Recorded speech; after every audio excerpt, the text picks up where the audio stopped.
Faire de la science, ça commence par observer ce qui se passe dans la nature. L'observation doit être rigoureuse et la plus neutre possible.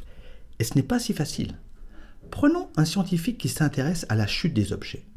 Il observe une pomme qui tombe.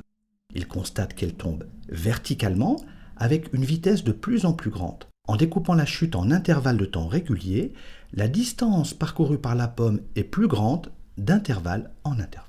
Ça, c'est ce qu'il observe quand il est à côté de la potence. Mais il pourrait décider d'observer la chute à partir d'un train. Il constaterait alors que la pomme ne tombe plus en ligne droite, mais en suivant une courbe, une parabole pour être plus précis. Mais alors, elles tombent comment les pommes? Selon une ligne droite ou selon une parabole?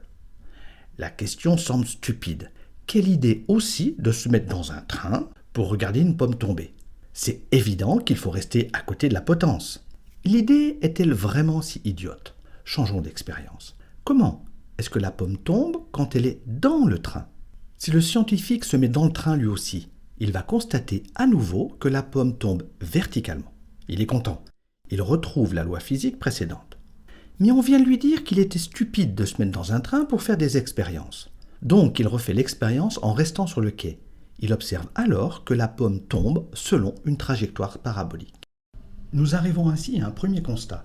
Le résultat d'une expérience dépend de l'endroit où on se place pour l'observer.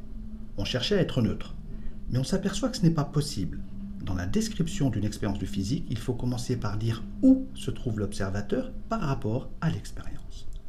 On appelle ce lieu un référentiel, puisqu'il sert de référence pour repérer la position des objets en fonction du temps.